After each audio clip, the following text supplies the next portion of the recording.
Welcome to Christian Lens. My friends in the mainstream media have challenged me, and this is my second challenge, to look at the news, but this time from a Christian perspective.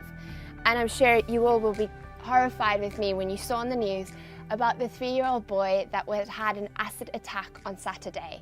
Fortunately, 5 men have already been charged with grievous bodily harm, but this family is grieving. I've been challenged by this challenge.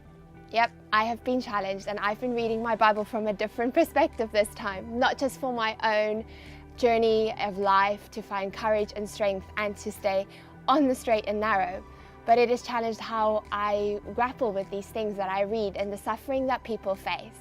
And it's also opened some interesting conversations with friends. One of the bits I read was from Colossians. Colossians 4 verse 6, "Let your speech always be with grace, as though seasoned with salt, so that you will know what to say and how to respond to each person." And this is what makes me think about this family, that they're hurting in this moment, that they're suffering and having to try and get through this situation. Fortunately, the little boy was discharged on Sunday, but we've got to think about what they're going through at this moment in time.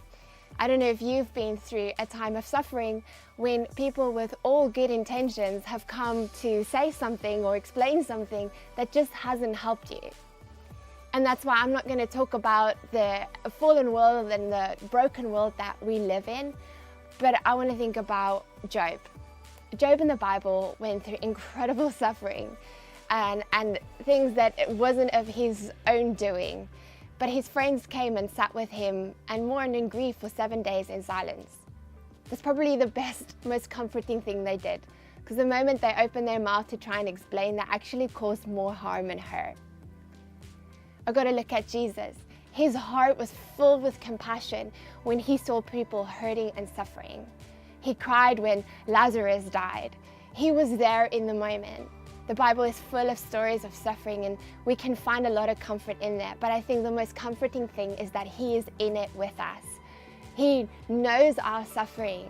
He is beside us. He knows what it is to suffer, and he is a God of compassion and empathy, and he is right there with us.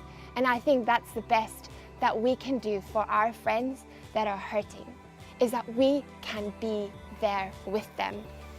I take this comfort from 2 Corinthians, where it says, "Praise be to God, the Father of our Lord Jesus Christ, the Father of all compassion and comfort, who comforts us in all of our troubles, so that we can comfort those in any trouble with the comfort we ourselves have received from God."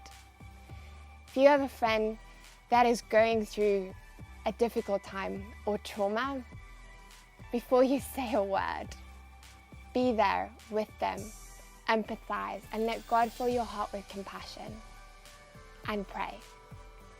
Pray that God will comfort them and be in the midst of their suffering until they're able to console and find comfort and healing in that situation.